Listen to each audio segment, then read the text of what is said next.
আমাদের সমাজে বিয়ে শাদীর সময় মানুষ নারীদের 4টি বিষয়ের দিকে খেয়াল করে। বুখারীর মধ্যে হাদিস বর্ণিত হয়েছে, এই হাদিসটি আবার মুসলিম শরীফের ভেতরেও বর্ণিত হয়েছে। হাদিস বর্ণনাকারী সাহাবী হচ্ছেন আবু হুরায়রা রাদিয়াল্লাহু আনহু।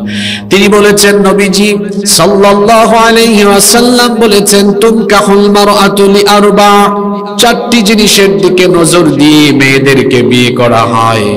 1 নাম্বার হলো লিমালিহা, মেয়ের বাবার ধন সম্পদ। 2 নাম্বার হলো ওয়ালি হাসবিহা, মেয়ের বংশমর্যাদা। 3 নাম্বার হলো ওয়ালি জামালিহা, মেয়ের রূপ সৌন্দর্য। 4 নাম্বার হলো ওয়ালি দীনিহা, মেয়ের দিনদারিতা। কথাগুলো আমি আবারও রিপিট করছি। আল্লাহর নবী বলেছেন, বিয়ে শাদীর সময় মানুষ নারীদের 4টি বিষয়ের দিকে নজর দেয়। 1 নাম্বার হলো মেয়ের বাবার ধন সম্পদ, 2 নাম্বার হলো মেয়ের বংশমর্যাদা, 3 নাম্বার হলো মেয়ের রূপ সৌন্দর্য, 4 নাম্বার হলো মেয়ের দিনদারিতা। আল্লাহর নবী বলেছেন, ফাযফার বিদাতিদ দীনি তারিবাত ইয়াদাক, সবার আগে দিনদারিতাকে প্রাধান্য দাও। এই 4টি গুণাবলীর মধ্যে দিনদারিতাকে আগে প্রাধান্য দাও।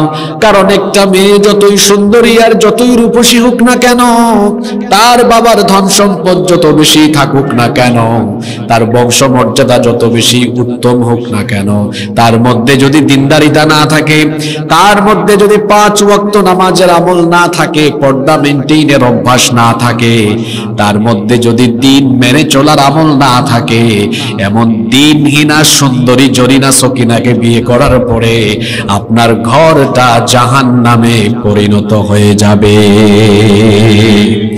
আর যদি মেয়ে দেখতে সুন্দরী কম হয়, কালো মেয়ে দেখতে খুব একটা সুন্দরী নয়, দেখতে খুব রূপসী নয়, আবার যদি মেয়ের বাপের বংশমর্যাদাও ভালো না হয়, মেয়েটা যদি গরিব ঘরের হয়, মেয়েটা যদি গরিব ঘরের হয়, পয়সা যদি বেশি না হয়, কিন্তু মেয়েটার ভেতরে যদি দিনদারিতা থাকে, যদি 5 ওয়াক্ত নামাজের আমল থাকে, পর্দা মেইনটেইন করে সে যদি চলাফেরা করে, মেয়েটা যদি দিন প্র্যাকটিস করে জীবন যাপন করে, তো এমন মেয়েকে বিয়ে করে যখন আপনি সংসার শুরু করবেন, আপনার ঘরটা জান্নাতের রঙে রঙিন হয়ে যাবে।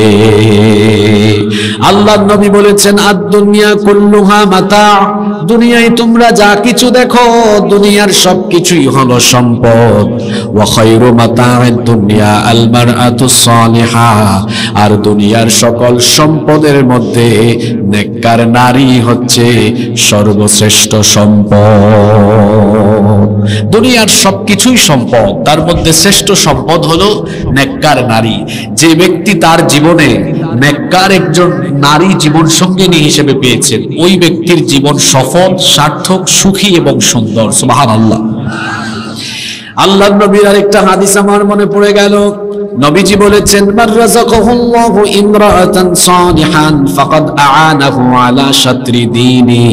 আল্লাহর নবী বলেছেন, আল্লাহ যাকে দয়া করে একজন নেককার উত্তম জীবন সঙ্গিনী দান করেছেন, আল্লাহ যেন ওই ব্যক্তিকে ইসলামের অর্ধেক নিয়ামত দান করে দিয়েছে। চিন্তা করেছেন? আল্লাহর নবী বলেছেন, আল্লাহ যেই ব্যক্তিকে দয়া করে একজন নেককার জীবন সঙ্গিনী দিয়েছেন, আল্লাহ যেন তাকে অর্ধেক নিয়ামত দিয়েছেন, ইসলামের অর্ধেক নিয়ামত আল্লাহ দান করে দিয়েছেন। অন্য হাদিসে এসেছে, আল্লাহর নবী বলেছেন, 4টি জিনিস যে ব্যক্তি দুনিয়াতে পেয়েছে, সে ব্যক্তি যেন দুনিয়ার সকল সুখ পেয়েছে। আরবাউন মিনাস সাআদা, 4টি জিনিস হলো সৌভাগ্যের আলামত। 1 নাম্বার হলো আল মারআতুস সালিহা, নেককার স্ত্রী। 2 নাম্বার হচ্ছে আল মারকাবুল হানি, 2 নাম্বার হচ্ছে আল মাসকানুল ওয়াসি', প্রশস্ত বাড়ি। 3 নাম্বার হলো ওয়াল মারকাবুল হানি, উত্তম বাহন। 4 নাম্বার হলো ওয়াল জারুস সালিহ, নেককার প্রতিবেশী। এই 4টা জিনিস যে ব্যক্তি পেয়েছে, সেই ব্যক্তি দুনিয়ার জীবনের সুখ পেয়ে গিয়েছে। 1 নম্বর বলছিলাম নেককার স্ত্রী। কেন সন্তানের জন্য নেককার স্ত্রী দরকার? কেন? কারণ হচ্ছে আপনার স্ত্রী শুধু আপনার স্ত্রী নন, তিনি হচ্ছেন সন্তান উৎপাদনের কারখানা। আপনার স্ত্রী যদি দিনদার না হন, তাহলে আপনার ওই স্ত্রীর পেটের ভেতর থেকে তো ভালো সন্তান কখনো আশা করা যায় না। ওই যে মানুষজন বলে গাই ভালা তার বাসুর বালা, মা বালা তার ঝি, দুধ বালা তার দই বালা তার মাখন বালা তার, জানেন না আপনারা? ফ্যাক্টরি ভালো হলে প্রোডাক্ট ভালো হয়, ফ্যাক্টরি খারাপ হলে প্রোডাক্টও খারাপ হয়। আপনার স্ত্রী যদি ভালো হয় আপনার সন্তানরাও ভালো হবে, স্ত্রী যদি খারাপ হয় সন্তানও খারাপ পথে চলে যেতে পারে। এতে কোনো আবেগী কথা নয়, এটা বিজ্ঞানসম্মত কথা। বর্তমান চিকিৎসা বিজ্ঞানীগণ বলছেন a child gets hearing before 16 weeks of birth. একটি সন্তান পৃথিবীতে আসার আগে, সে যখন তার মায়ের পেটের ভেতরে থাকে, জন্ম নেওয়ার 16 সপ্তাহ অর্থাৎ 4 মাস আগেই সে মায়ের পেটে শুনতে পায়। সুবহানাল্লাহ। বাচ্চা জন্মের কয় মাস আগে মায়ের পেটে শুনে? আরেকটু জোরে বলেন। 4 মাস। তাহলে আপনারা বলবেন হুজুর বিজ্ঞান তো অনেক এগিয়ে আছে। হ্যাঁ, বিজ্ঞান এগিয়ে আছে, কিন্তু কোরআন থেকে বিজ্ঞান পিছিয়ে আছে। এগুলো কোরআনের ভেতরে এই তথ্য আছে, আমরা কোরআন পড়ি না, বোঝার চেষ্টা করি না বলে এগুলো জানি না। আপনি কোরআন খুলে দেখুন, আল্লাহ তাআলা কোরআনে কারীমের যত জায়গায় শ্রবণ শক্তি আর দৃষ্টি শক্তির কথা বলেছেন, সকল জায়গায় আল্লাহ তাআলা দৃষ্টি শক্তির আগে শ্রবণ শক্তির কথা বলেছেন। যেমন ইন্নাস সামআ ওয়াল বাসারা ওয়াল ফুআদা কুল্লু উলাইকা কানা আনহু মাসউলা।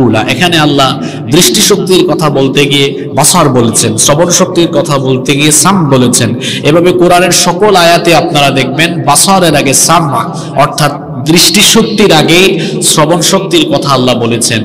আধুনিক যুগের সকল মুফাসসিরগণ বলেছেন, যেহেতু কোরআনে কারীমের সকল জায়গায় আল্লাহ তাআলা দৃষ্টি শক্তির আগে শ্রবণ শক্তির কথা বলেছেন, তার মানে হলো মানব সন্তান দৃষ্টি শক্তি লাভ করার আগে শ্রবণ শক্তি লাভ করে থাকে, এবং এটা মায়ের পেটে থাকাকালীনই হয়ে থাকে। এবং সেটা কয় মাস আগে হয়? 4 মাস। তাহলে দেখুন তো, স্ত্রী যদি খারাপ হয় পরিস্থিতি কি হতে পারে? আপনার স্ত্রী যখন গর্ভবতী হয়ে গেলেন, প্রেগনেন্ট হয়ে গেলেন, সন্তান পেটে নিয়ে, যেহেতু সন্তান জন্মের 4 মাস আগে থেকে শুনছে, আপনার স্ত্রী যদি ঝাঁকানাকা মার্কা ডিজে আর জরিনা সকিনা মার্কা হয়, তো আপনার সন্তানকে পেটে নিয়ে এই মহিলা যখন সারাদিন হিন্দি গান, আবুল তাবুল গান, সারাদিন যখন ভারতীয় সিরিয়াল, ভারতীয় সিনেমা কিংবা আরো অন্যান্য আজে বাজে জিনিস দেখে, যেহেতু কোরআন বিজ্ঞান উভয়ই একমত যে সন্তান জন্মের কয় মাস আগে শোনে, তো আপনার স্ত্রী সন্তান পেটে নিয়ে যখন আজে বাজে জিনিস শুনতেছেন, সন্তানও পেটের ভেতর থেকে এগুলো শুনতেছে। এজন্য দেখা যায় এমন মহিলাদের পেটের ভেতর থেকে যে সন্তানগুলো বের হয়ে দুনিয়াতে আসে, এদের সন্তানগুলো বড় হওয়ার পরে ঝাঁকানাকা মার্কা হয়ে থাকে। কারণ ওই প্রেগন্যান্সিতে থাকাকালীন সন্তান পেটে নিয়ে তো মহিলা শুনছেও ঝাঁকানাকা, এজন্য সন্তানটা বড় হওয়ার পরে হইছেও ঝাঁকানাকা। যদি তার বিপরীত হয়, অর্থাৎ স্ত্রী যদি নেককার হন, দিনদার হন, তো আপনার সন্তানকে পেটে নিয়ে তিনি যখন সারাদিন সাংসারিক কাজ করবেন, সারাদিন সাংসারিক কাজ করে আজান হলে নামাজে দাঁড়ান, কোরআন তেলাওয়াত, জিকির আজকার, তাসবিহ তাহলিল তিনি যখন করেন, সন্তানও পেটের ভেতর থেকে কোরআনের আওয়াজ, তাসবিহ তাহলিল, জিকির আজকারের আওয়াজ শুনে ওই মহিলাদের পেটের ভেতর থেকে বের হয়ে আসা সন্তানগুলো, এরা সারা জীবন আল্লাহর জিকির করে এরাও দিনদার, মুত্তাকি, পরহেজগার, আল্লাহওয়ালা সন্তানে পরিণত হয়ে যায়। অবিবাহিত ভাইয়েরা যারা ব্যাচেলর, বিয়ে করো নাই, ঠিক বইলে চলে যাইও না। প্রথম পয়েন্টে কি বুঝলা? সুন্দরী জরিনা সকিনার পিছনে ঘুরিও না। দেখো মেয়েটা পর্দা করে কিনা, মেয়েটা দিনদার কিনা। দিনদার মেয়ে ছাড়া সংসার শুরু করলে তোমার কপাল পুড়ে ছাই হয়ে যাবে। তাহলে অবিবাহিত ছেলেদেরকে সিদ্ধান্ত নিতে হবে, বিবাহের সময় অবশ্যই দিনদার নেককার মেয়েকে প্রাধান্য দিতে হবে। তেমনি ভাবে আমার বোনেরাও দিনদার ছেলেকে প্রাধান্য দিতে হবে। আর আমার বাবারা এখানে যারা আছেন, আমার মায়েরা যারা পর্দার আড়াল থেকে শুনছেন, আপনাদের কাছে আমার অনুরোধ হচ্ছে, ছেলে মেয়ে বিবাহ দেওয়ার সময় দিনদারিতাকেই সবচেয়ে বেশি প্রাধান্য দিতে হবে। তাহলে একজন বাবা, এখানে আমরা যারা পুরুষ যারা বাবা হয়েছেন তারা তো হয়েছেনই, যারা হন নাই তারা তো ভবিষ্যতে হবেন ইনশাআল্লাহ। তাহলে আমাদের প্রথম দায়িত্ব কি? সন্তানের জন্য নেককার মা রেডি করা। ওই যে গাই ভালা তার বাসুর ভালা, মা ভালা তার জি, দুধ ভালা তার দই ভালা তার মাখন ভালা তার ঘি, এটা যেন মনে থাকে। নাম্বার 2, সন্তানের প্রতি বাবা মার 2 নম্বর দায়িত্ব হলো, সন্তান যখন আল্লাহ দিলেন, সন্তান পেয়ে গেলেন, শুকরিয়া জানাবেন কার? কারণ সন্তান দেওয়া না দেওয়ার মালিক কে? এজন্য সন্তানাদি যখন আপনি পেয়ে যাবেন, আল্লাহর শুকরগুজার হবেন, আল্লাহর শুকরিয়া জানাবেন। কারণ জগতে এমন বহু মানুষ আছে যারা বৈবাহিক সম্পর্কে দাম্পত্য জীবনে যাওয়ার পরেও কোনো সন্তান পায় নাই। আপনি সন্তান পেয়েছেন, এই সন্তান কিন্তু আপনি নিজে নিজে পান নাই, সন্তানাদির নেয়ামত আপনাকে দয়া করে যিনি দিলেন, জোরে বলেন তিনি কি? এই জন্য প্রত্যেক পিতামাতার 2 নাম্বার দায়িত্ব হলো সন্তান পাওয়ার পরে আল্লাহর শুকরিয়া জানানো। কারণ সন্তান দেওয়া না দেওয়ার মালিক হচ্ছেন আল্লাহ। যখন পেলেন তখন শুকরিয়া করবেন। আমাদের জাতির পিতা আল্লাহর খলিল সাইয়েদনা ইব্রাহিম আলাইহিস সালামের 86 বছর পর্যন্ত কোনো সন্তান ছিল না। 86 বছর বয়সে যখন আল্লাহ তাকে সন্তান দিলেন, সেই সন্তানের নাম রাখলেন ইসমাইল। আল্লাহ তখন তাকে 86 বছর বয়সে বার্ধক্যে যাওয়ার পরে যখন সন্তান দিলেন, তখন ইব্রাহিম আলাইহিস সালাম আল্লাহ তাআলার কৃতজ্ঞতা জানিয়ে শুকরগুজার হয়ে তিনি তখন আল্লাহর শুকরিয়া জানিয়েছিলেন। আর তার শুকরিয়ার ভাষা আল্লাহর কাছে এত পছন্দ হয়েছে, আমাদের শিক্ষার জন্য আল্লাহ সেটা কোরআনে কারীমের ভেতরে তুলে দিয়েছেন। কোরআনুল কারীমের 14 নম্বর সূরা, সূরা ইব্রাহিমের 39 নম্বর আয়াতের মধ্যে এসেছে, আমাদের জাতির পিতা আল্লাহর শুকরিয়া জানিয়ে পড়েছিলেন, আলহামদুলিল্লাহিল্লাযী ওয়াহাবানি আলাল কিবারি ইসমাঈল ওয়া ইসহাক ইন্না রাব্বী লাসামিউদ দুআ। তিনি বলেছিলেন সব প্রশংসা আল্লাহর, যিনি আমাকে এই বার্ধক্য বয়সে, বুড়ো বয়সে ইসমাঈল এবং ইসহাকের নিয়ামত দিয়েছেন। এজন্য তিনি প্রশংসা করেছিলেন আল্লাহর। পিতা মাতা হয়ে গেলে সন্তানের হক কিভাবে আদায় করতে হয় আজকে ধারাবাহিকভাবে শোনেন। 2 নাম্বার হলো সন্তান জন্মের পরে মা বাবা সবাই মিলে প্রশংসা করতে হবে যার, তিনি কি? এখন প্রশংসা নাই, মানুষ আপডেট ফেসবুকে লেখে ওয়াও আমার একটা সন্তান হইছে। আপনারা হাসতেছেন, কি যুবক ভাইয়েরা ঠিক আছে না কথা? এটা কি ওয়াও হবে না আলহামদুলিল্লাহ হবে? আল্লাহ শুকরিয়া জানাতে হবে। সন্তান পাওয়ার পরে 3 নাম্বার কি দায়িত্ব পালন করতে হয় শোনেন। সন্তান ছেলে হোক বা মেয়ে হোক, দুটার উপরেই খুশি থাকতে হবে। আমাদের সমাজে আছে ছেলে হলে খুশি হয়, মেয়ে হলে খুশি হয় না, এমন মানুষ আছে না নাই?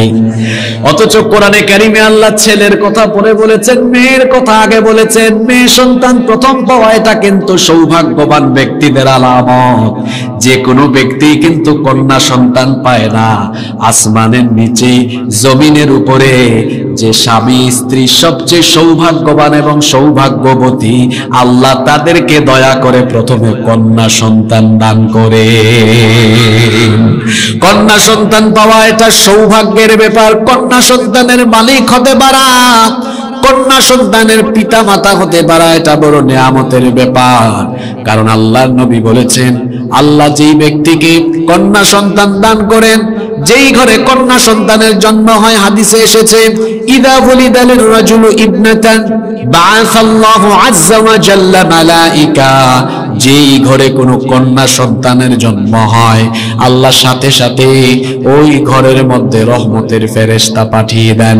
রহমতের ফেরেশতা এসে ওই কন্যা সন্তানের মাথায় তাদের রহমতের হাত বুলিয়ে দেয়, আর ঘরের প্রত্যেকটি মানুষকে সালাম দেয়, আসসালামু আলাইকুম আহলাল বাইত। হে এই ঘরের মানুষেরা, তোমাদের সবার উপরে সালাম। যেই ঘরে এই কন্যা সন্তানের জন্ম হলো, এই ঘরের মানুষের জন্য আমরা সুসংবাদ নিয়ে এসেছি।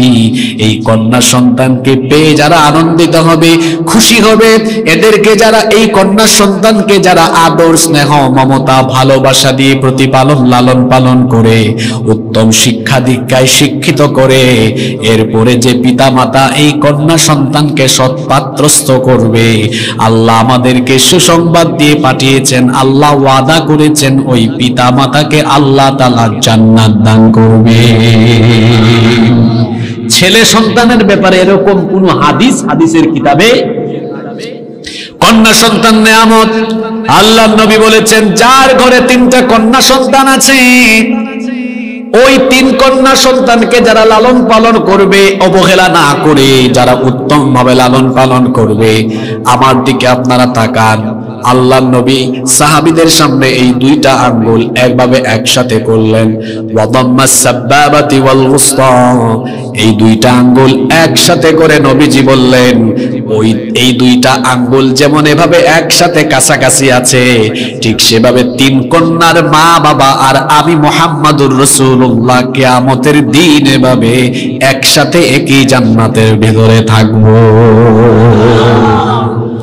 তো বলছিলাম 3 নাম্বার দায়িত্ব হলো ছেলে হোক মেয়ে হোক সন্তুষ্ট হওয়ার পরে, ছেলে মেয়েটা জন্ম নিল, জন্ম নেওয়ার পরে উত্তম ভাবে গোসল দিয়ে এবার তার ডান কানে আজান দিতে হবে, বাম কানে ইকামত দিতে হবে। জোরে বলেন তো দেখি, ডান কানে কি, বাম কানে। হাদিস শরীফের মধ্যে এসেছে, সুনানে আবু দাউদের ভেতরে হাদিস এসেছে, উবাইদুল্লাহ বিন আবি রাফি তার বাবা থেকে হাদিস বর্ণনা করেছেন। তার বাবা বলেছেন, রাআইতু রাসূলুল্লাহ, সবাই পড়েন সাল্লাল্লাহু আলাইহি ওয়াসাল্লাম, আযানা ফি উযুনাইল হাসান হিনা ওয়ালাদাতহু ফাতিমাতু বিসসালাহ। আল্লাহর নবীর কলিজার টুকরা মেয়ে ফাতিমাতুজ জাহরা রাদিয়াল্লাহু আনহার ঘরে যখন হাসানের জন্ম হলো, আল্লাহর নবী তার কলিজার টুকরা নাতি হাসান কে কুলে নিয়ে তার ডান কানে আজান দিয়েছে। ডান কানে আজান, বাম কানে, যাতে করে সন্তানের কানে দুনিয়াতে আসার পরে সবার আগে আল্লাহর শ্রেষ্ঠত্বের বাণী পৌঁছে যায়, তাওহীদের রিসালাতের বাণী যেন তার কানে প্রবেশ করে। আজকে দুঃখজনক হলেও সত্য, এই সুন্নতটা আমার সমাজ থেকে ধীরে ধীরে কমে যাচ্ছে। কমে যাওয়ার আরো একটা কারণ আছে, সেটা হলো আগের জামানায় তো সন্তানের জন্ম হতো ঘরে, বাসা বাড়িতে, এখন বেশিরভাগ বাচ্চার জন্ম হয় কোথায়? জোরে বলেন। বাবারা আমার 2 পাশে আপনারা বসে আছেন, আপনারা আমার বাবার বয়সী। আপনাদের জামানায় বাচ্চা কাচ্চা কি হসপিটালে জন্ম হওয়া লাগছে? আমরা 8 ভাই বোন মোট, এর মধ্যে একজন মারা গেছে, 7 জন আছে, জীবিত আছে। আমার মায়ের তো সিজারের দরকার হয় নাই, হাসপাতালেও যাওয়ার দরকার হয় নাই। আমাদের মা চাচিদের কাছ থেকে গল্প শুনেছি আমরা, যে বাচ্চা হয়েছে পাশের বাড়ির মানুষজন অনেক সময় এখন আর পাশের বাড়ির না, বিশেষ করে যাদের ফেসবুক অ্যাকাউন্ট আছে তার ফ্রেন্ড লিস্টের সবাই জানে। কি বলেন, ঠিক আছে না? এখন মহিলারা বেবি বাম্প পরে ফেসবুকে পোস্ট আপলোড করে, মানে আগে থেকেই বুঝাই দেয় আমার সময় আসতেছে সামনে। ঠিক আছে না কথা? ইউরোপ আমেরিকা এখন স্লোগান উঠেছে নো সিজার। সিজারের অনেক ক্ষতিকর দিক আছে, মায়ের জন্য ক্ষতি, বাচ্চার জন্য। আচ্ছা, একটা সন্তান আসার জন্য আল্লাহ যে রাস্তা দিয়েছেন, ওই রাস্তা বাদ দিয়ে অন্য রাস্তায় গেলে সমস্যা হওয়ার সম্ভাবনা আছে না নাই? অবশ্যই আছে। আল্লাহ একটা রাস্তা তৈরি করে দিয়েছেন, এটার বিপরীতে গিয়ে যখন আপনি অন্য রাস্তায় বের করবেন তখন তো সমস্যা কিছু হবেই। ডাক্তাররাও বলেন হ্যাঁ সমস্যা হবেই। এই জন্য দেখবেন সিজারে জন্ম নেওয়া বাচ্চাগুলো রোগা হয়, এদের রোগ প্রতিরোধ ক্ষমতা কম। কারণ চিকিৎসা বিজ্ঞান বলছে যখন একজন সন্তান তার মায়ের জরায়ু দিয়ে বের হয়, জরায়ুতে লেগে থাকা অসংখ্য ব্যাকটেরিয়া বাচ্চার শরীরে লেগে যায়, যার কারণে ওই বাচ্চা জন্মের পরে অত্যন্ত রোগ প্রতিরোধ ক্ষমতা সম্পন্ন হয়ে থাকে। আল্লাহু আকবার।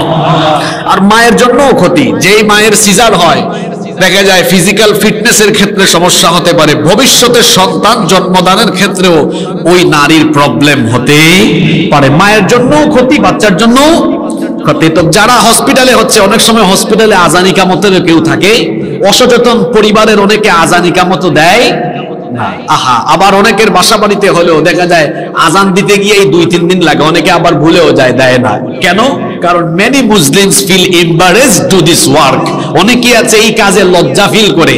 একবার সকালবেলা মসজিদ কমিটির সভাপতি মসজিদের ইমাম সাহেবকে ফোন করেছেন, হুজুর আপনি কোথায়? আমি আবার কোথায়, আমি তো আমার রুমে আছি, হুজরাখানায় আছি। ঠিক আছে, আপনি আমার বাড়িতে আসেন তো। ইমাম সাহেব তো খুব চিন্তায় পড়ে গেলেন, সকাল সকাল সভাপতি সাহেবের ফোন, না জানি চাকরি আছে না গেছে। তিনি একটু পেরেশানি নিয়ে সভাপতি সাহেবের বাড়িতে গেলেন। সভাপতি সাহেবের বাড়িতে যাওয়ার পর ড্রয়িং রুমে যখন বসলেন, সভাপতি সাহেব মিষ্টি নিয়ে হাজির। হুজুর নেন, মিষ্টি খান। তখন ইমাম সাহেব বললেন, কি ব্যাপার সভাপতি সাহেব, মিষ্টি খাওয়াচ্ছেন, কোনো খুশির খবর আছে নাকি? কয় আছে তো। কি? কয় আপনার ভাতিজা হইছে, মিষ্টি খান। ইমাম সাহেব মিষ্টি খাচ্ছেন, সভাপতি সাহেব বলেন দাঁড়ান, মিষ্টিটা একটু পরে খান, আপনার ভাতিজার কানে আজান দেন, এজন্য আপনাকে নিয়ে আসছি। ইমাম সাহেব বললেন, বাচ্চা আপনার, আমাকে দিয়ে আজান দেওয়াচ্ছেন কেন? আপনার বাচ্চার কেন, তা আপনি আজান দিতে পারতেন। কয় আসলে দিতে পারতাম, কিন্তু আমার শরম লাগে, আমার লজ্জা লাগে। আজান দিতে কি শরম লাগার কথা? ইমাম সাহেবও বলে ফেলেছেন, আর বাচ্চা হওয়ার বেলায় শরম লাগলো না, এখন আজান দিতে লজ্জা লাগে কেন আপনার? আজান দিতে কি লজ্জা লাগার কথা? আরে মুসলমান তো লজ্জা শরম পাবে সুদ ঘুষ খাওয়ার বেলায়, মুসলমান তো লজ্জা শরম পাবে দুর্নীতি লুটপাট চাঁদাবাজি করার বেলায়। আল্লাহর বিধান পালনে কোনো লজ্জা শরম থাকার কথা নয়। নিজের বাচ্চার কানে নিজে আজান দিবেন, খুশি হয়ে দিবেন, কোলে নিয়ে ডান কানে আজান দিবেন, বাম কানে কি দিবেন? আজকে বাবারা মায়েরাও মিলান সন্তানের কয়টা হক আদায় করেছেন আপনারা? আমি তো মাত্র বলেছি এখনো কয়টা, এগুলো বেসিক একেবারে। এই 5-7 মিনিট পরে শুরু হবে আসল আসল পয়েন্ট। মনোযোগ থাকবে তো আপনাদের? 4 নাম্বার, তাহনিক করবেন বাচ্চার। আজান ইকামত দিলেন, এরপরে তাহনিক করবেন, বাচ্চাকে তাহনিক করাবেন। তাহনিক কি? খেজুর বা মিষ্টি জাতীয় কোনো জিনিস চিবিয়ে বাচ্চার ঠোঁটের মধ্যে লাগিয়ে দিবেন। এটাও একটা অন্যতম দায়িত্ব বাবা কিংবা মায়ের। বুখারীর মধ্যে হাদিস এসেছে, আবু মুসা আশআরী রাদিয়াল্লাহু আনহু, হাদিসের বর্ণনাকারী সাহাবী, তিনি বলেছেন, আমার ঘরে একটি পুত্র সন্তানের জন্ম হলো, আমি তার নাম রাখলাম ইব্রাহিম। আমার এই শিশু পুত্রকে নিয়ে আমি নবীজির দরবারে গেলাম। আল্লাহর নবীর দরবারে যখন আমি তাকে নিয়ে গেলাম, আল্লাহর নবী আমার পুত্র সন্তানকে তার নিজের কোলে নিলেন, তারপরে একটি খেজুর চিবিয়ে ওই খেজুরের রস আমার বাচ্চার ঠোঁটের মধ্যে লাগিয়ে দিয়ে আল্লাহর নবী আমার পুত্র সন্তানের বরকতের জন্য দোয়া করে দিলেন। বলেন তো, এই দায়িত্ব কিংবা এই সুন্নত আমার সমাজে আছে না আস্তে আস্তে কমে যাচ্ছে? একদম কমে যাচ্ছে। এটা আপনারা করবেন, নিজে না পারলে একজন আলেমকে দিয়ে করাবেন। 4 নাম্বার। 5 নাম্বার হলো আপনার বাচ্চার জন্য 5 নাম্বার দায়িত্ব হলো বাচ্চার দুধ পানের ব্যবস্থা করতে হবে। এটা বিশেষ করে মায়ের দায়িত্ব। সন্তানের জন্ম হলো 5 নাম্বার দায়িত্ব পালন করবেন, সন্তানকে বুকের দুধ পান করাবেন। আল্লাহ তাআলা কোরআনে কারীমে বলছেন, ওয়াল ওয়ালিদাতু ইউরদি'না আওলাদাহুন্না হাওলাইনি কামিলাইনি লিমান আরাদা আন ইউতিম্মা আর-রাদা। আর নারীদের দায়িত্ব হলো যারা পূর্ণ মেয়াদ পরিপূর্ণ করতে চাইবে তারা তাদের সন্তানকে যেন কমপক্ষে 2 বছর বুকের দুধ পান করায়। আহারে, আজ আমার দেশের অনেক মহিলারা, বিশেষ করে আমি জানি না গ্রামাঞ্চলে আছে কিনা, শহরাঞ্চলে দেখা যায় অনেক নারীরা তাদের ফিজিক্যাল ফিটনেস ধরে রাখার জন্য সন্তানকে বুকের দুধ না খাইয়ে সন্তানের এই দুধের হক নষ্ট করে সন্তানের উপর জুলুম করে। এমন মহিলা আছে না নাই? এমন পিতাও আছে। শুধু ওই মহিলার দোষ দিয়ে লাভ নাই, তার স্ত্রীকে বলেছে বাজার থেকে এনে এনে বাহিরের দুধ খাওয়াবো, বাচ্চাকে এত দুধ খাওয়ানোর দরকার নাই, তুমি তোমার নিজের প্রতি মনোযোগী হও। এরকম অনেক স্বামীও আছে। আহারে, বাচ্চা জন্মের পরে বিশেষ করে মায়ের বুক থেকে যে শাল দুধ বের হয়, আজকে চিকিৎসা বিজ্ঞানও একই কথা বলছে, এই শাল দুধ বাচ্চার জন্য কত উপকারী, কত ইফেক্টিভ। গ্রামে গঞ্জে অনেক মহিলারা এটা ফেলে দেয়, খাওয়ায় না, অথচ বাচ্চা জন্মের পরে প্রথমে যে শাল দুধ বের হয় এটা বাচ্চার জন্য এত উপকারী, এটা বাচ্চার জন্য এতটাই কার্যকরী। আজকের চিকিৎসা বিজ্ঞানও বলছে এই শাল দুধ যখন বাচ্চা গ্রহণ করে 5টা গুরুত্বপূর্ণ ব্যাধি যেগুলোর কারণে বাচ্চা মরণের দিকেও চলে যেতে পারে, ডায়রিয়া, নিউমোনিয়া, মেনিনজাইটিস, শ্বাসতন্ত্রের প্রবাহ, কান পাকা, এ ধরনের 5টা মারাত্মক ব্যাধি থেকে আল্লাহ তাআলা শাল দুধের মাধ্যমে বাচ্চাকে হেফাজত করে দেয়। 5 নম্বরে হক আদায় করতে হবে। 6 নম্বর, বাচ্চার সুন্দর নাম নির্বাচন করতে হবে। বাচ্চার সুন্দর নাম, অর্থবহ ইসলামী নাম রাখা, এটা বাবা মায়ের একটি অন্যতম দায়িত্ব। আমার দেশে, আমার সমাজে অনেক মুসলমান ছেলে মেয়েদের নাম শুনলে অনেক সময় খটকা লাগে, সন্দেহ লাগে যে এটা আসলে কোন জাতের, এটা কি মুসলমান না অন্য কোনো ধর্মের হতে পারে। এরকম নাম আছে না নাই? এখানে কমন পড়তে পারে, ভাই কেউ রাগ করেন না, অনেকের নাম আছে বল্টু, মন্টু, মন্টু থাকতে পারে, এখানে থাকতে পারে পিন্টু, ঝন্টু, এরকম নাম আছে না? নাম আছে আকাশ, নাম আছে আগুন, নাম আছে ফাগুন, এগুলো কোনো নাম হইল? নাম রেখেছে সাগর, নাম রেখেছে কি? সাগর। এই হলো নামের অবস্থা। মেয়েদের নাম নদী, নদী আছে নাকি আপনাদের এলাকায়? আরে বাপরে বাপ, খবরও আছে তাই না আপনাদের কাছে? সাগর, ছেলের নাম সাগর, বড় হওয়ার পরে টি শার্টের মধ্যে লিখেছে সাগরের বুকে নদী। এই যে নাম রাখতেছে সাগর, নদী। আমি একজনকে একবার পাইলাম, আচ্ছা ভাই আপনার ছেলের নাম যে সাগর আর মেয়ের নাম নদী রাখলেন, আল্লাহ যদি আরো খুশি হয়ে ছেলে মেয়ে দান করে, তা আপনি তো আগের গুলার নাম রেখেছেন সাগর, নদী, পরের গুলার নাম হইতে পারে খাল, বিল, পুকুর, কুয়া, কারণ আপনি তো সিরিয়াল ঠিক করে রেখেছেন সাগর, নদী, বাকিগুলো হতে পারে পুকুর। আপনারা পুকুর বলেন না পুষ্কুনি বলেন? পুকুর হতে পারে, সেটা খাল, বিল, এগুলো কোনো নাম হইল? নাম রাখবেন সুন্দর নাম। আল্লাহর নবী বলেছেন, ইন্না আহাব্বা আসমাইকুম ইলাল্লাহি আব্দুল্লাহ ওয়া আব্দুর রহমান। দুইটা নাম আল্লাহ বড় পছন্দ করেন, আল্লাহর কাছে দুটি নাম সবচাইতে প্রিয়, একটি হচ্ছে আব্দুল্লাহ, আরেকটি হচ্ছে আব্দুর রহমান। এখন আমার সমাজে আব্দুল্লাহ, আব্দুর রহমান নাই, আছে আকাশ, আগুন, ফাগুন, তুফান। তুফান নাম আছে না? তুফান আছে তো। ছেলের নাম তুফান, মেয়ের নাম বৃষ্টি। তো ভাই আপনি ছেলের নাম তুফান রাখছেন কেন? কয় হুজুর তুফানের সময় হয়েছে, অবস্থা বুঝে ব্যবস্থা নিয়েছে, নাম রেখেছে তুফান। বৃষ্টির সময় হয়েছে, মেয়ের নাম রেখেছে বৃষ্টি। তো বজ্রপাতের সময় যদি এখন আরেকটার জন্ম হয়, নোয়াখাইল্লা ভাষায় নাম কি রেখে দিবেন? ঠাডা পড়ছে।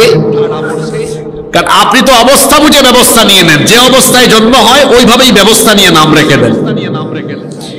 আহারে মেয়েদের নামেরও যা অবস্থা, চুমকি, জুমকি, জুনাকি, পিঙ্কি, কত রকমের নাম। এরকম নাম রাখবেন না। আল্লাহর নবী বলেছেন, তোমরা তোমাদের ছেলে মেয়েদের সুন্দর নাম রাখো, কারণ কিয়ামতের দিন তোমাদের ছেলে মেয়েদেরকে তাদের নাম ধরে ধরে এবং তোমাদের নাম ধরে ধরে ডাকা হবে। এজন্য বাবা হিসাবে, মা হিসাবে সন্তানের সুন্দর নাম রাখার দরকার আছে না নাই? আল্লাহর নবী বলেছেন, তাসুম্মু বিআসমাইল আম্বিয়া, নবীদের নামের সাথে মিলিয়ে তোমাদের ছেলেদের নাম রাখো, সাহাবীদের নামের সাথে মিলিয়ে নাম রাখেন। ছেলে হয়েছে, নাম রেখে দেন মুসা, নাম রেখে দেন ঈসা, নাম রেখে দেন জাকারিয়া, নাম রেখে দেন ইয়াহইয়া, অথবা সাহাবীদের নামের সাথে মিলায়া রাখেন। কিংবা আপনি আলেমদের সাথে পরামর্শ করে নাম রাখেন, অর্থবহ ইসলামিক সুন্দর নাম রাখেন, কারণ নামের একটা প্রভাব মানুষের জীবনে আছে না নাই? সুন্দর নাম রাখবেন। নাম্বার 7, 7 নাম্বার হচ্ছে বাচ্চা জন্মের পরে 7ম দিনে তার মাথা হলক করবেন। সব জন্মের 7ম দিনে মাথা হলক করে মাথার চুল মুন্ডি, চুল পরিমাণ রৌপ্য আল্লাহর রাস্তায় সদাকা করে দিতে হবে। 8 নাম্বার হচ্ছে 7ম দিনে আকিকা করবেন। আকিকা, ছেলে হলে ছেলের পক্ষ থেকে 2টা ছাগল, মেয়ে হলে মেয়ের পক্ষ থেকে 1টা ছাগল জবাই করে আকিকা দিতে হবে। আকিকা এটা সন্তানের একটি গুরুত্বপূর্ণ হক, এটা আদায় করতে হবে। 9 নম্বর আল খিতান, ছেলে হলে তাকে যত দ্রুত সম্ভব খতনা করতে হবে। আমাদের দেশে অনেক মা বাবা দেখা যায় খতনা করাতে করাতে অনেক দেরি করে ফেলে। না, খতনা আজকে চিকিৎসা বিজ্ঞানও বলছে আপনি তাড়াতাড়ি করাতে পারেন, কম বয়সে করাতে পারেন, কোনো অসুবিধা নাই, বরং এর মধ্যে আরো অনেক বেনিফিট আছে। 10 নম্বর হচ্ছে, এখন থেকে আপনাদেরকে আগামী কয়েক মিনিট একটু মনোযোগী থাকতে হবে। মনোযোগী থাকবেন তো? আমার কিছু বলার নাই, ওদিকে আর কিছু বলবো না। আমার শরীরে যে কষ্টটা আমি পাচ্ছি, এই পরিমাণ কষ্ট আল্লাহ যেন এদেরকেও দেয়।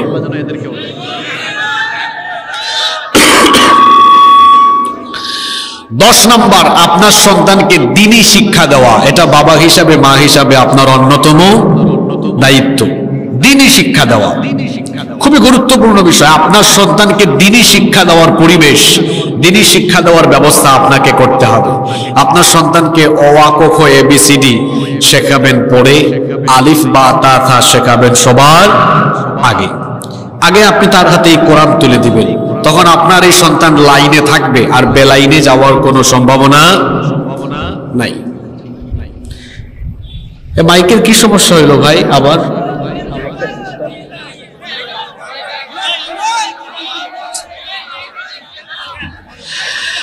আপনার সন্তানকে আপনি কোরআন শেখাবেন, দ্বীন শিখাবেন, এটা আপনার বাবা হিসাবে, মা হিসাবে অন্যতম দায়িত্ব। আপনার সন্তানকে আপনি কোরআন শেখাবেন। বর্তমানে যে শিক্ষা কারিকুলাম, যে শিক্ষা ব্যবস্থা, আপনি যদি আপনার সন্তানকে প্রথমে দ্বীনি শিক্ষা না দেন, তাহলে আপনার সন্তান বিপথে চলে যাওয়ার, নষ্ট হয়ে যাওয়ার, চরিত্রহীন হয়ে যাওয়ার সম্ভাবনা কম না বেশি? অনেক বেশি। এজন্য সন্তানকে সবার আগে কোরআন শেখাবেন, আপনার সন্তানকে দ্বীনি শিক্ষায় শিক্ষিত করবেন। সন্তানকে যখন কোরআন সুন্নাহর আলোয় আলোকিত করবেন, এই সন্তান দুনিয়াতেও কাজে লাগবে, আখিরাতেও কাজে লাগবে।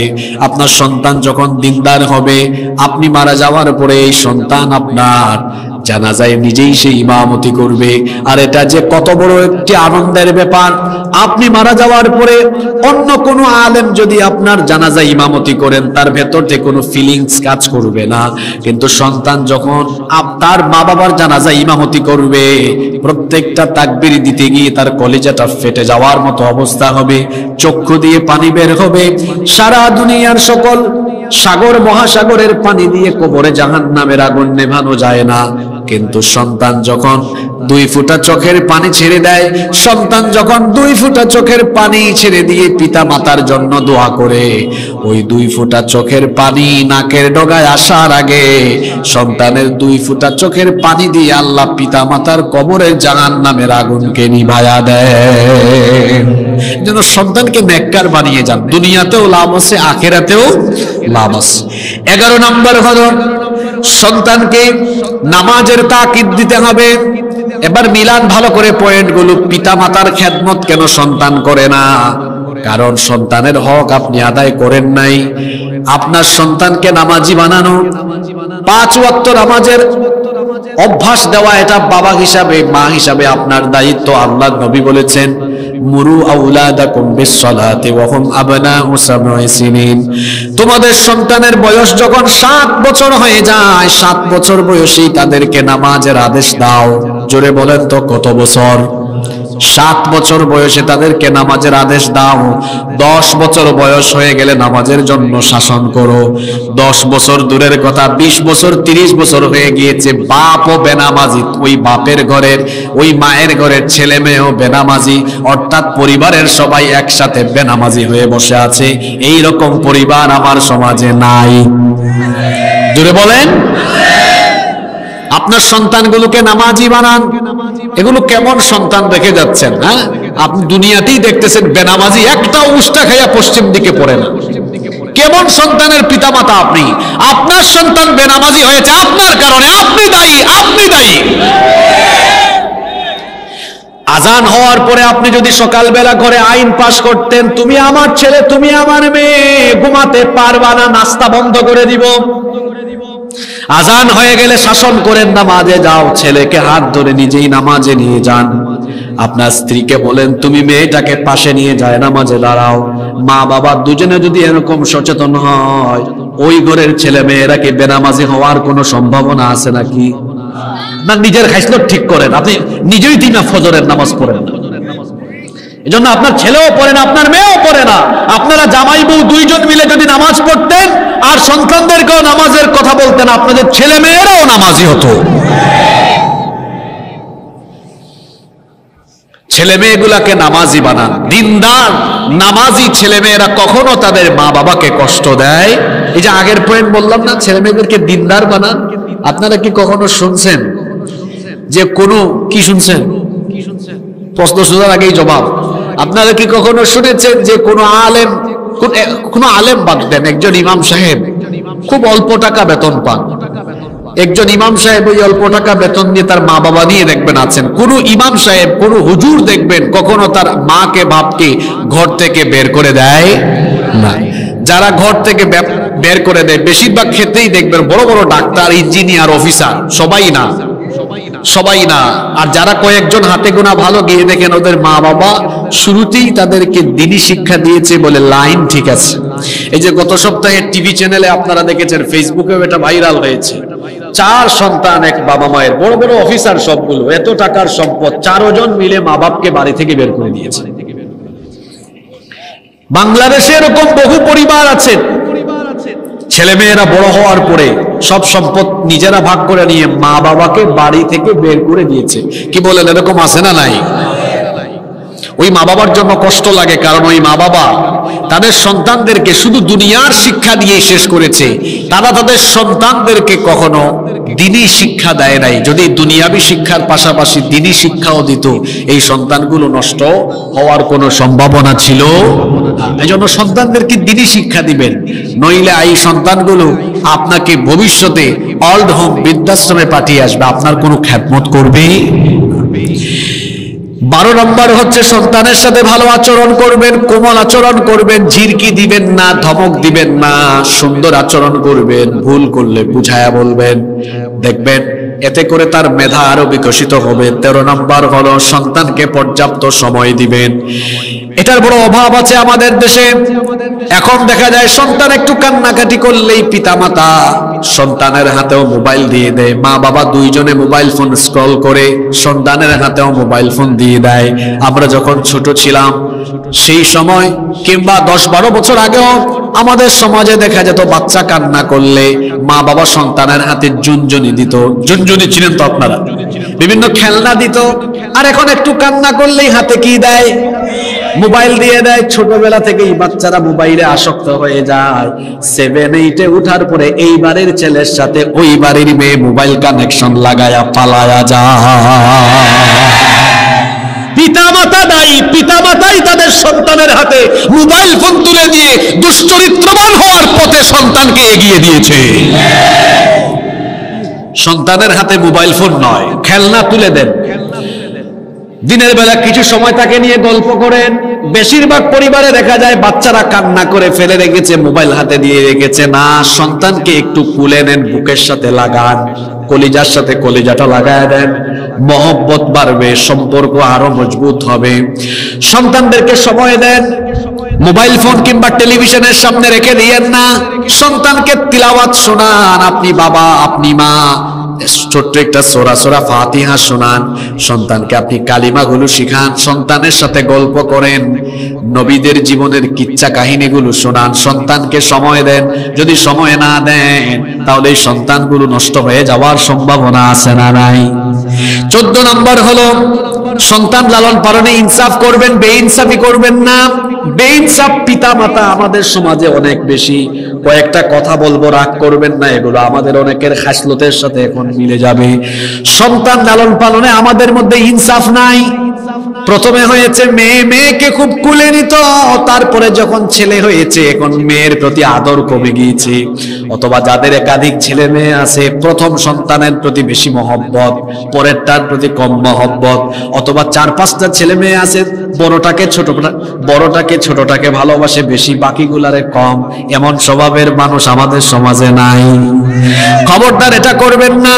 আবার অনেক সময় অনেক বাবা মাকে দেখা যায় 3 ছেলে আছে, বড় ছেলে পয়সা ইনকাম করে বেশি, ছোটটাও ইনকাম করে বেশি, বড়টাকে ছোটটাকে কদর করে বেশি, মাঝখানেরটা ইনকাম করে কম, তার প্রতি মায়া মহব্বত কম। কি বলেন, আছে? খবরদার এটা করবেন না। বাবা হিসাবে, মা হিসাবে সকল সন্তানের প্রতি আপনার সমান ভালোবাসা থাকবে, সমান নজর থাকবে, সমান দৃষ্টিকোণ থাকবে। ছেলে মেয়ে লালন পালনেও কখনো বেইনসাফি করবেন না। অনেকে আছে মেয়েকে মহব্বত করে কম, ছেলেকে বেশি। কারণ মেয়ে তো আর ইনকাম করে খাওয়াবে না, মেয়েকে বিয়ে দিয়ে দিব, আরেকবারই চলে যাবে, তাহলে তাকে আর এত বেশি আদর দিয়ে কি লাভ? এজন্য দেখা যায় ছেলেকে বেশি আদর করে মেয়েকে কম করে। এমনটা করবেন না, ছেলে মেয়ে লালন পালনে বেইনসাফি করবেন না। অনেকে তো এমন আছে দেখা যায় খাবার খেতে বসলে ছেলেকে দেয় মাছের মাথা, মেয়েকে দেয় লেজ। মেয়ে অসুস্থ হলে চিকিৎসা করায় না, ছেলে অসুস্থ হলে একদম সাতক্ষীরায় নিয়ে চলে যায়, খুলনায় নিয়ে চলে যায়। এইরকম বেইনসাফি কিন্তু আল্লাহ শিখান নাই, রাসূলও শিখান নাই। এই বেইনসাফি সমাজের কিছু মানুষ করেছে। আল্লাহর নবী বলেছেন, মান কানাত লাহু উনসা ফালাম ইউইদহা ওয়া লাম ইউহনিহা ওয়া লাম ইউআসসির ওয়ালাদাহু আলাইহা আদখালাহুল্লাহুল জান্নাহ। আল্লাহ যাকে দয়া করে কন্যা সন্তান দিয়েছেন, ওই কন্যা সন্তান জন্মের পরে যারা জীবিত অবস্থায় পুঁতে ফেলে না এবং কন্যা সন্তানের উপরে পুত্র সন্তানকে যারা প্রাধান্য দেয় না, অর্থাৎ ছেলে মেয়ে লালন পালনে যারা ইনসাফ করে, আল্লাহ ওয়াদা করেছেন আল্লাহ তাদেরকে জান্নাত দিবেন। বেইনসাফি করবেন না। 15 নম্বর হলো সন্তানদেরকে আপনি জাহান্নামের রাস্তা থেকে বাঁচিয়ে রাখবেন। আল্লাহ তাআলা কোরআনে বলেছেন, কু আনফুসাকুম ওয়া আহলিকুম নারা, নিজেকে এবং নিজের পরিবারকে জাহান্নামের আগুন থেকে বাঁচাও, অপসংস্কৃতি থেকে তাদেরকে হেফাজত করবেন। 16 নম্বর হলো তাদেরকে পর্দা মেইনটেইন করাবেন। বিশেষ করে মেয়েদেরকে ছোট্টবেলা থেকেই পর্দা মেইনটেইন করা শিখাবেন। যখন সে বালেগা হয়ে যাবে, স্কুলে যাক কলেজে যাক, সে যেন পর্দা মেইনটেইন করে যায়। আপনি আপনার মেয়েকে পর্দা করাবেন, ছেলেদেরকেও আপনি তালিম দিবেন, সে যেন কোনো মেয়েদেরকে ডিস্টার্ব না করে জিনা ব্যভিচারে সে যেন লিপ্ত হয়ে না যায়। 17 নম্বর হচ্ছে তাদের জীবনের উন্নতি সমৃদ্ধির জন্য খরচ করবেন। 18 নম্বর হলো উপযুক্ত বয়সে তাদেরকে বিবাহের ব্যবস্থা করবেন। মনে রাখবেন, বিবাহের সম্পর্ক ক্যারিয়ারের সাথে নয়, বিবাহের সম্পর্ক হলো চরিত্রের সাথে। বিবাহের সম্পর্ক কিসের সাথে? চরিত্রের সাথে। আপনার সন্তানকে তাড়াতাড়ি বিয়ে দেওয়ার ব্যবস্থা করবেন, এটাও বাবা হিসেবে মা হিসাবে আপনার অন্যতম দায়িত্ব। তারপরে 19 নম্বর হচ্ছে সন্তানদের মধ্যে সম্পদ আপনি সুন্দরভাবে ইনসাফ ভিত্তিক বন্টন করবেন, যেভাবে কোরআন হাদিসে দিক নির্দেশনা দেওয়া হয়েছে। এই ক্ষেত্রে আমাদের দেশের বেশিরভাগ মা বাবারা বেইনসাফি করেন, ছেলেকে দেয় মেয়েকে দেয় না। আজকের মাহফিলে অনেক মায়েরা বোনেরাও হয়তো এসেছেন, মা বোনেরা ওই মা বাবাকে ধরবেন। অনেক জায়গায় আছে দেখা যায় মেয়েকে বিয়ে দেওয়ার সময় বাবা বলে, মা গো তোমাকে তো কিছু দিতে পারলাম না, আব্বু তোমাকে দোয়া দিচ্ছি। আমার বোনেরা তখন বলবেন, আব্বা দোয়া লাগবে না, আপনি আমাকে জিনিস দিয়ে দেন, সম্পদ ভাগ করেন। ভাগ করার সময় দেখা যায় এক বাপের 4 ছেলে 2 মেয়ে, মনে করেন 20 কানি সম্পদ আছে, 20 সব ছেলেদেরকে 5 কানি করে দেয়, মেয়েদেরকে কিছু দেয় না। যে পিতা বা যে মাতা, যে মা বাবা সম্পদ বন্টন করতে গিয়ে মেয়েকে ঠকাবে, এরা জালিম হয়ে কিয়ামতের দিন আল্লাহর সামনে দাঁড়াতে হবে। এটা করবেন। 20 নম্বর হলো সন্তানের জন্য আল্লাহর কাছে বেশি বেশি দোয়া করবেন। এই দোয়াটাও আমাদেরকে শিখিয়েছেন কে? আল্লাহ তাআলা দোয়া শিখালেন, রব্বানা হাব লানা মিন আজওয়াজিনা ওয়া যুররিয়াতিনা কুররাতা আয়ুনিন ওয়াজআলনা লিল মুত্তাকিনা ইমামা। কি সুন্দর দোয়া! হে আমাদের রব, আপনি আমাদের স্ত্রী আর সন্তানকে আমাদের জন্য চক্ষু শীতলকারী বানিয়ে দিন, উত্তম চরিত্রবান বানিয়ে দেন। বলেন আমিন। এই যে মোট কয়টা দায়িত্বের কথা বলেছি? 20টা। জোরে বলেন কয়টা? এই 20টা দায়িত্ব পালন যদি করতে পারেন, আমি চ্যালেঞ্জ করে বললাম আপনার সন্তান কোনোদিনও নষ্ট হবে, আপনার সন্তান বিপদে যাবে না, চরিত্রহীন লম্পট বদমাশ হবে না।